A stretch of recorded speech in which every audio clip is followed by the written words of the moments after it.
think Etay, you're also working from home as well. And presented by Etay Maor, Chief Security Officer at IntSights Cyber Intelligence. So Etay, I believe that you prior to IntSights, you were the head of cyber threat research lab for RSA, and also you used to work for IBM, and you are also teaching at you're teaching at Boston College. I lived in Boston a brief moment while I basically when I go to Babson's, and Boston's so close to New York and the US, and that's the thing. I understand that the challenges that you probably have a lot more core experience that you can tell the audience.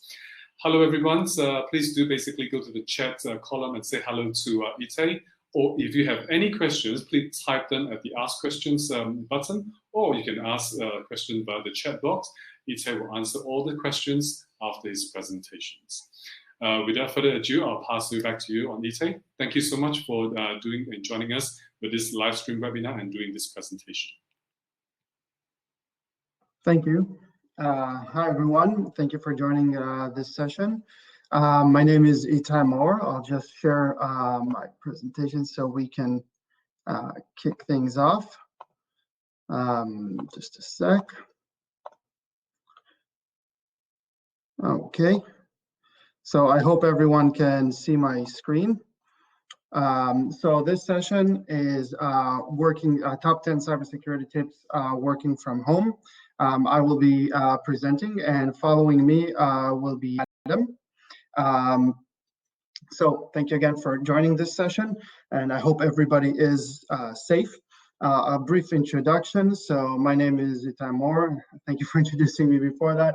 I'm the Chief Security Officer at IntSights, and prior to IntSights, I worked for IBM as an executive security advisor, where I helped train companies how to deal with cybersecurity breaches. Before that, I was at RSA Security for 6 years. I was the head of the Cyber Threats Research Lab. I'm currently an adjunct professor as well at Boston College, where I teach students about cybersecurity, a course that's called Defending and Offensive Capabilities. And I actually started my security career over in high school, not in a very good way. I actually hacked into my school's database and changed my grades, and I got caught and punished. But that's how I actually started my cybersecurity career. So in this session, I wanted to present 10 tips for people working from home, not just for people working currently from home, also for the companies who need to manage security and manage access to resources in this challenging times. And these two tips are not just for us for the situation we're in today. These tips are relevant for day-to-day activity as well. And you'll see that some of them are focused around people, some of them are focused around processes, some of them are focused around technology. We always talk about people, processes, and technology in security and in IT in general. So I thought I'd theme them around this. So without further ado, let's go into tip number 1. And I believe I also heard Ajay, the previous presenter, talk about this as well.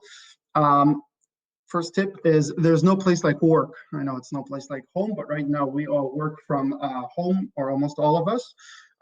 So use security solutions that you're provided. I just listed 2 of them here, VPN and 2-factor authentication. And this might seem kind of trivial. It might seem like, yeah, of course, that's what we have to do. But I've already heard of certain people and some companies where people are saying, oh, that VPN, it makes everything so slow. I'm just not going to use it on my laptop. I'll just go straight to a Wi-Fi and use it. Or some people, I'll go straight into my neighbor's Wi-Fi and use it. Forget 2-factor authentication. Having to get that message every time in the mobile device is just a pain. Let's just unsubscribe to that. And those are not good ideas. People at home right now are being targeted specifically by cybercrime organizations because they know that people have to work remotely. Don't give up on these relatively easy to use technologies that are usually in the background. On the other hand, don't use your home computers for business. And I know this was touched upon in the previous session. Your home computers are not configured to access the resources that the company provides, they're probably not as secure as the laptop or PC provided to you by, and therefore they're more prone to attacks. So use the security solutions that you're given. They're nothing you'll hear me say here is perfect. If you use a VPN and two-factor authentication, doesn't mean that you're 100% proof from any attacks. But what it does do, and what all these tips will do, is it'll make sure that you're not the lower hanging fruit. You're not the first person that the attacker will go after because you're the easiest one.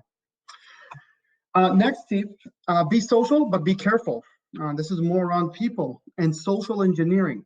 And you have to be careful from social engineering attacks always, but today especially, with social engineering attacks, the attacker goes after the person and not the technology, which is actually, if you look at the large breaches that happened and most of the attacks that are out there, the attacker will go against the person and not the technology. Think about it like an attacker. Why would I, as Mr. Criminal, go after $1 million firewall system when I can go up against Jack from accounting, right? Much easier target. And what you're looking at here is an example of a social engineering attack from LinkedIn. This is a profile that was created years ago. This is Robin Sage. She's a cyber threats analyst who works at the Naval Network Warfare Command. She's 25 years old. She's an MIT grad with 10 years of experience, and she's completely fake. This profile was set up by a security researcher, a white hat security researcher, and he wanted to see who would connect with such a persona online. And he actually gave a lot of different hints that this profile is fake. Let's go one by one. She's a cyber threats analyst at the Naval Network Warfare Command, which doesn't exist. There's no such thing. She's 25 years old with 10 years of experience. Maybe not. That's questionable. The name Robin Sage is actually a name of a special forces exercise by U.S. military. So if you want to become a Green Beret special forces, you go through an exercise called Robin Sage. So if you are military intelligence, the name itself should ring a bell. And even the picture is a fake picture. It's a picture of an adult actress. Having said that, this researcher connected with over 300 people online using this persona and got a lot of information from them. Now, this was an experiment, but this is real. So this happened a couple of years ago. This is a fake persona that appeared on LinkedIn called Mia Ash. Was set up by a nation-state actor. And it says here, actually, Iranian hackers. And it was used to actually communicate and infect very specific individuals in the Middle East. They connected with them over LinkedIn, started talking, sent them a file, and those who opened the files were actually infected with a remote access tool, a rat. And that's how this nation-state actor got access to oil rigs in the Middle East. But let me give you an example from my personal LinkedIn. This is a screenshot from my personal LinkedIn, and you see somebody who wanted to connect with me here, v_vina.b.vina. She has 12 connections, nothing in her profile, and nobody who looks like that ever wanted to connect or talk to me, so I know it's fake. So this profile looks really fake, and it's really easy to identify. All I had to do was right-click on the picture and click search Google for images. And I found that the picture came from this page. So apparently she's a pretty well-known actress called Chloe Grace Moretz. I'm not really familiar with actresses or anything, but you can see that this is an example of somebody who wanted to connect with me who was obviously fake. Here's another example of a much better attack. Here you see Sarah O'Donnell, who's a recruiter with 500 connections. And you'll see she's a recruiter, picture looks okay, a lot of connections. And if you look at the summary, it says she establishes recruiting requirements by studying organizations. She builds applicant sources by researching. Looks good, right? I was a little bit suspicious. I'm always suspicious of recruiters who connect to me. And so I did some searches, and looks like the picture came from one of those stock image banks. So the picture is, well, is probably fake because it comes from this type of website. I decided to go and look on monster.com, the recruiting platform, to see what do recruiters do. So when I went on monster.com, if you look at the bottom of the screen here, you'll see it says that recruiters, well, they establish recruiting requirements by studying organizations. They build applicant sources by researching. So you can see this person actually copied the complete profile of what a recruiter does from monster.com and put it on their profile. So be social on social networks, connect with people, but also be suspicious and careful. If it looks too good, it probably is. Tip number 3, more involving around process. Don't build a bridge. And when I mean a bridge, IT people will know what I'm talking about. Bridging networks. When you work from home, if you connect your home network, your home computer through the VPN to your company, you are bridging networks. If you bring your home router, if you bring your laptop home connected to your router and don't have proper segmentation and connect to other resources in your network, you're connecting your office laptop to your home network. And when you bridge, well, it may become a problem because you don't know what jumps over these connections. So don't bridge networks. It can end up in somebody who has access, for example, to your home network, having access to your company network. But I'd like to extend on that with tip number 4. Don't build a bridge, part 2, revenge of the password. Don't build any logical bridges either. What do I mean by that? Don't use username emails, your company emails or passwords that you use at work for personal businesses, because if you do that and a business gets attacked and those that email and password are compromised, well, now the attacker, if he researches that email, can find out who you are, where you work, and can try to access enterprise or company resources using that information. So don't build a logical bridge as well. Don't use your company email and information on personal business, because the fact of the matter is, I love talking about technology, but the fact of the matter is, criminals don't hack networks; they log in. Okay, and they obtain username and passwords from hacked sources, and they just log into the networks. They don't need to go through a whole hacking procedure in many cases to get a lot of access. Let's go. I'm sorry for moving really swiftly. I want to make sure we are on time and that I leave enough time for my colleague Adam as well. Tip number 5, more connected to what's happening right now, always have situational awareness. Attackers are looking to take advantage of the current situation with the coronavirus. And you can see here some discussions from Criminal Underground where they're saying anybody has a good virus-themed phishing email template, and then somebody starts suggesting ones. So yes, they're definitely using and utilizing the current situation, the fear and the information that people want to propagate different types of attacks. Be aware of that. It may come in the form of phishing. It may come in the form of malware. What you're seeing here is actually a post from the dark web that one of the IntSights researchers obtained. And what you're looking at here is actually a fake map. This is a Johns Hopkins map for coronavirus infections. And somebody actually embedded malware into it and is selling this piece of malware. So be aware that the attackers are taking advantage of the current situation, and you'll see several more examples of this in a minute.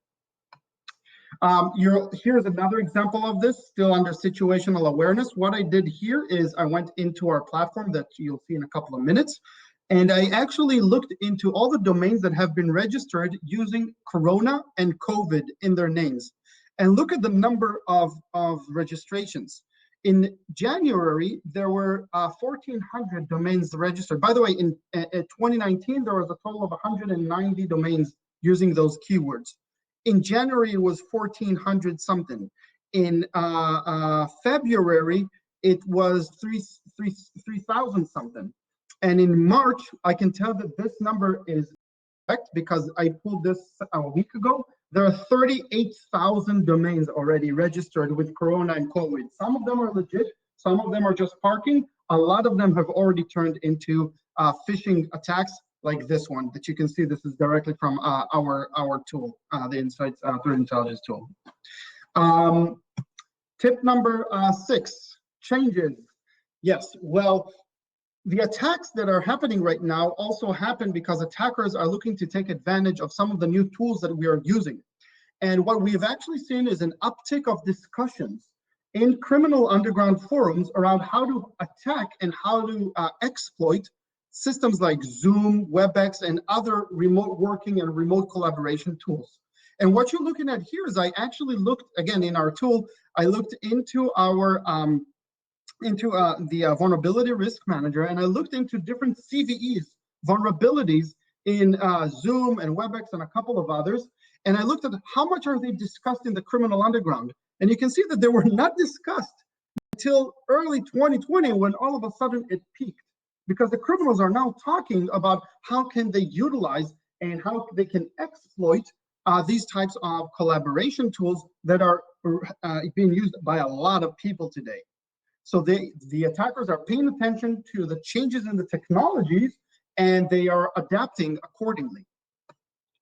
Yeah, well, this is just, I took this from something that was published, I believe, today. Not very surprising.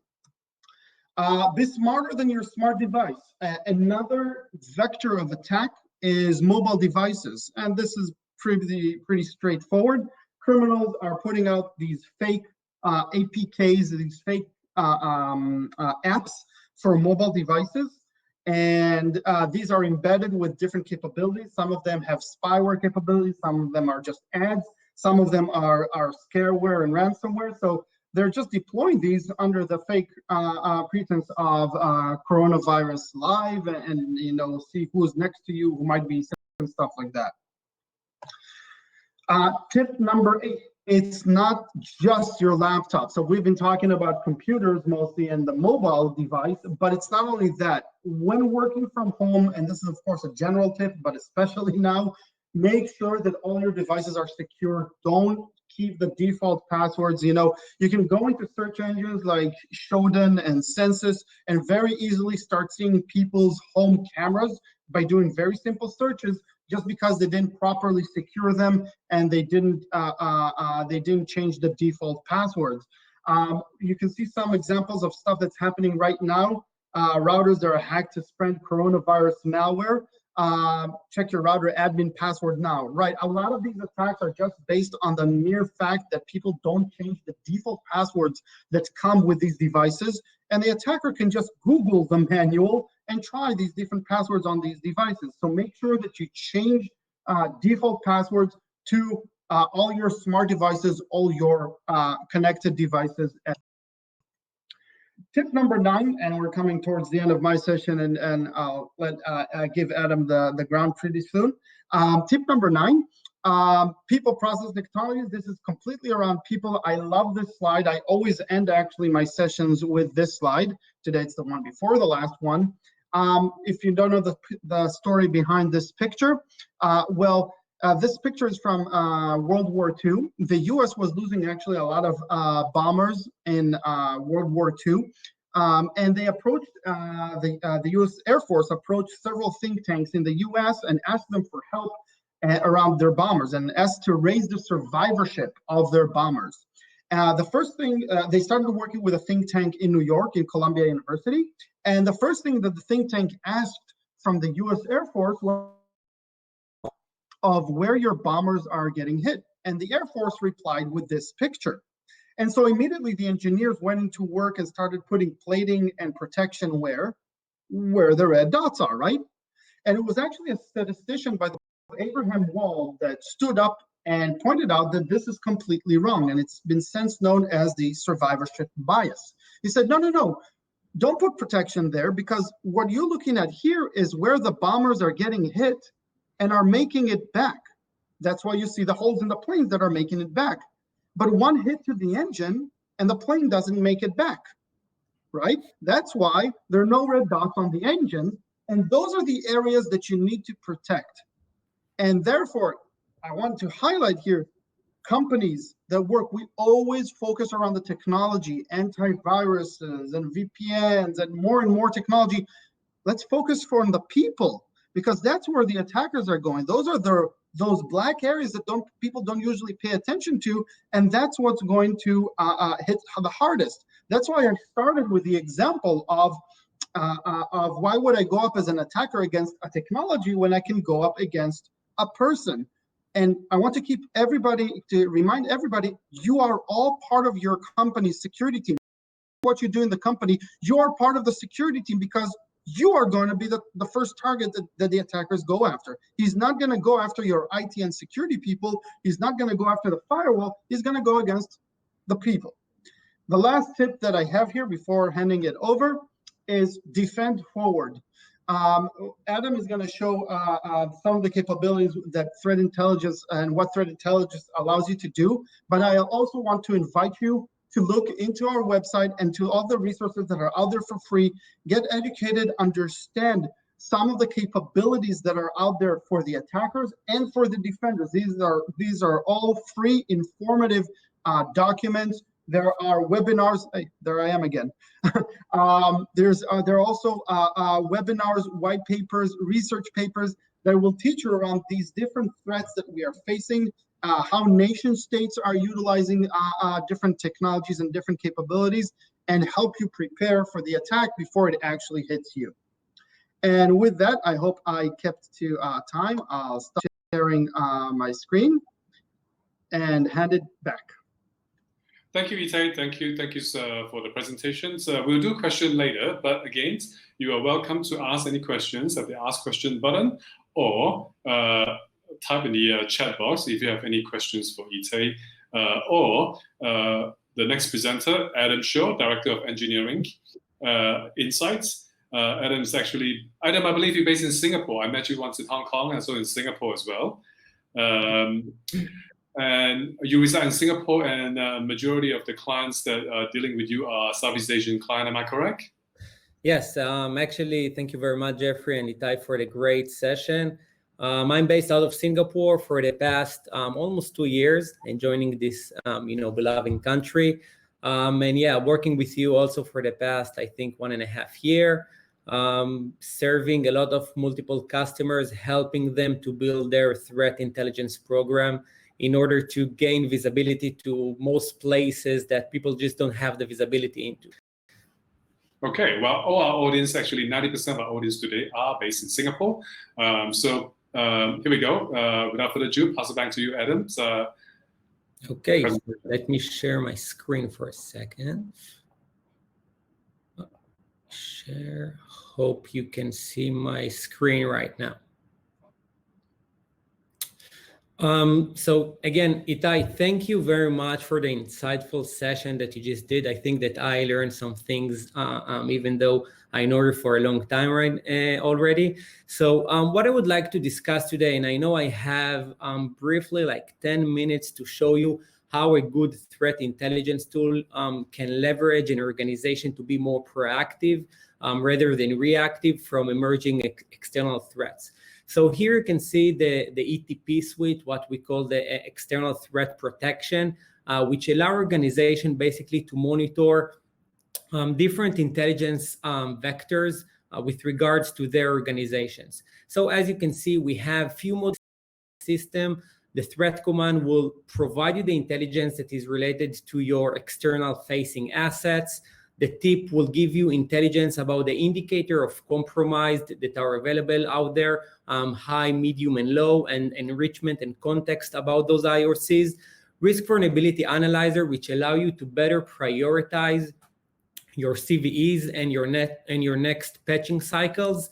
And of course, automation, because at the end of the day, threat intelligence tool without the ability to automate and connect to your existing security devices is just a newsfeed. At the end of the day, you need to have the ability to have an actionable intelligence and to automate and to orchestrate the threat intelligence into your own security devices.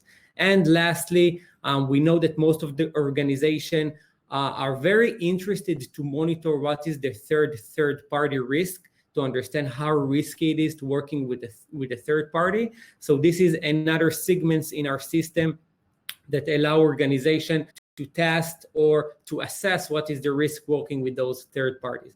Now, what you can see here is the dashboard of our threat command, which is basically the main model of IntSights, which help organization to better understand what is their external threat. What should they take note of? What are the things they need to remediate and mitigate? Now, what I did, just based on the session, is that under the assets, I just key in some very generic keywords like coronavirus, COVID-19, and put some very generic domains in order to see what the system can generate. And like Etay mentioned, if I will go to the threat page, you can see that only in the past 2 weeks, we find more than 64,000 domains that look like COVID-19, look like coronavirus, World Health Organization. We know that there are a lot of scams and phishing going out there. So I just want to give you some very brief examples on how an alert look like and how you can leverage it into your own organization.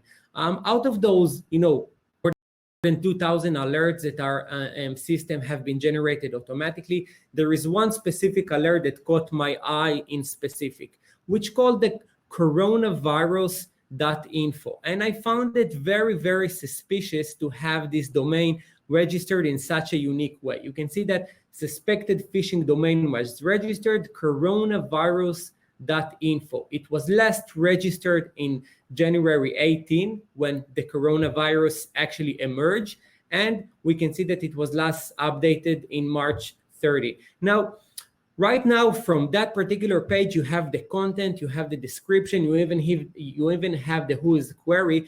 But what if you would like to have more enrichment and more context into this domain in order to understand what is the risk, who is behind this domain? We have a unique feature and capabilities that you can click on investigate in order to better understand the relationship between this domain and other indicators. Now, once you click on investigate, it will redirect you to our investigation page, which will show a very simple maps of relations with this particular domain. Now, the first thing I noticed is that we identified that this domain is actually in a high risk. We identified it as an active indicator. And on the map itself, you can see that the coronavirus.info is resolving to an IP that is communicating with 2 different malwares, the Loki malware and the Globe Imposter malware. Furthermore, we can see that there are more than 100 other URLs or websites that are resolving to this IP, which make me believe that this is might be an infrastructure for phishing campaigns.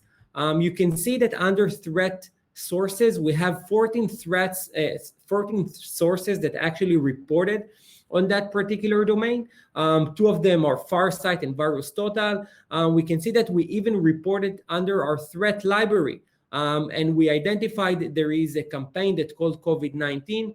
Our users can go and browse this library and term and can better understand what is this campaign. So for example, if it will redirect me to that particular campaign, you can see that we have a very generic and insightful overview. We have some additional information when this campaign emerged, what are the indicators of compromise that are associated with this campaign, what are the tools and techniques that they are using, and of course some associated hashtags and associated malwares. So you can really gain more benefits and just using some investigation from our phishing tool. Now that was just one example. I want to even go and give you an additional one by using a different module of our system, the Risk Vulnerability Analyzer. As you probably know, in order to work efficiently from home, you need to use technologies like Etay mentioned, the Zoom, WebEx, some VPNs, and some other technologies that people are using in order to better communicate and in order to leverage those tools in order to work efficiently from home. Now, that module is basically providing you with a ability into the intelligence about specific CVs. And let me give you some example. Let's say now we are using this tool and you want to understand what are the different vulnerability Zoom have. So you can see that once you filter on Zoom, you have 3 different vulnerabilities. You can see that that one was actually for Mac OS, was actually published in 2019. There is another one that published in 2018. Now, if you will open that particular term, you can see, like Etay mentioned in his presentation, that there were no discussion whatsoever on that particular vulnerability. And from November timeframe to December, and then we can see a huge spike in February that give us a high indication that now this vulnerability is under, under the watch list of hackers. People are paying attention to it. People are mentioning it. Furthermore, we can even provide you the intelligence of where those mentioned were mentioned, social media, pest site, hacking forums, instant messaging. The same goes for WebEx, for example. If I will now filter on WebEx technologies, I can see that I have one specific vulnerability that was reported in 2017, and suddenly we can see a high spike on February. Now, you have better visibility into those vulnerabilities that are more related to work from home. You can see again that there is the IntSights scoring. We are always recalculating the IntSights score, which take into consideration the amount of mention. If there is, we are always checking the dark web and the GitHub and DB exploit to understand if there is any exploit available for that particular vulnerability. And even furthermore, we can check if there is any correlation between a specific vulnerability and you as a target. So for example, if someone mentioning your name, your company name with a reference to a specific vulnerability. For example, I know that company X have this vulnerability because they haven't patched it yet, and people can start and exploit it specific organization. Furthermore, you can see we are calculating also the CVS score. So it can really gain you a lot of visibility into the external intelligence about vulnerabilities. Now, I think I will just finish up with one more example that Etay actually also showed in his presentation, and those are the fake malicious mobile application. Now, I will just give you, Jeffrey, you mentioned that 90% of this audience is Singaporean. Now, I think that several of days ago, the Singapore government actually launched a Trace Together mobile application. I know that they did it in Israel as well. Most of the government are now using technology to trace close contact of those that are infected from coronavirus. And I'm telling you, this attack vectors is in high severity in order to hackers to exploit that particular attack surface. And let me give you an example. Let's say I will filter by APK. You can see that we found a mobile application, okay, that's called Coronavirus Defender, or even you can see a mobile application that's called Coronavirus Disease, or Coronavirus Live, showing a map, a live map of all the recent infections. Now, after we actually download this APK, and we understand that there is a mismatch in the certificate or there is something wrong in the hash of the APK, we send it into Joe's sandbox, okay? In order to do some more scanning and in order to validate the content of this APK. You can see there is an analysis report that is attached to that particular alert. Once I will open it, you will be able to see that there is a report from a sandbox that actually classify that particular APK as a malicious, high confidence. And if we will take a look on the classification of that particular APK, we can see that it will be most probably an evader once you download it into your phone, or will install a specific spyware. And we need to notify our people, we need to notify our staff that those kind of scams will definitely emerge. I got the Trace Together mobile application via WhatsApp message. Now, for threat actors or for hackers to upload a specific APK and then to send and then to start a campaign using a specific database, using WhatsApp, download this APK. It will help the government, the Singaporean government, or any government to trace close contact. I think I will download it, because I know there is such a campaign that is going on. So once you have threat intelligence solution and the external ETP suite, I think that you can really understand what is happening outside of your organization, not only from an internal perspective. That was only a glance and the tip of the iceberg, like I like to call it, of our system capabilities. I think that I'm right on time. So Jeffrey, I will basically leave it to you if there is any further questions. Great. Thank you so much for the presentation. I didn't realize there's so many threats out there. And, people are leveraging coronavirus, the word, so that, even if you didn't show me, I didn't even know. I probably would just click on all the link and then just look at, what are the stats out there? And then I might actually be vulnerable and stuff. We do have one questions coming in, though. I'm just going to ask that. Who is using current situation for cyber attack? And to be honest, why? I know why they're using it. Obviously, they want to steal data. But what group of people are using it for this current situation for cyber attack? So it actually started by different scams, and I would say different, typical scams and frauds. But now what we're seeing more advanced groups come in. In the last couple of weeks, we've started seeing some well-known cyber criminal gangs. We've also seen some nation-state actors move in. So groups like Fin7, APT36, the Maze ransomware group, they're all utilizing these, and a couple of governments actually as well, using it for disinformation. So right now, it looks like everybody has their hand in it. Ouch. So instead of basically, I don't want to go there. Okay. The second company is, it's the second question, sorry. By the way, Etay, you have a questions for you.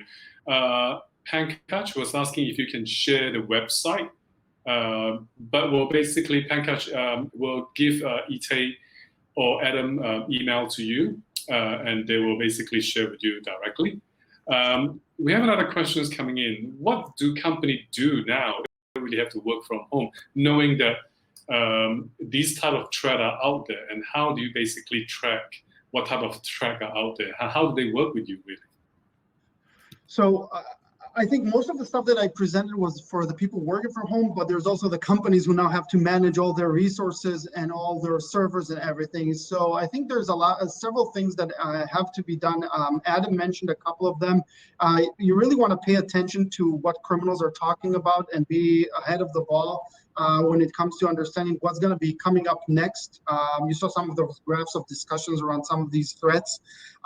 You also want to make sure you equip your end users with the proper technologies and capabilities. Coming from a security standpoint, I always am the person who says, no, you can't do that, or no, don't do that.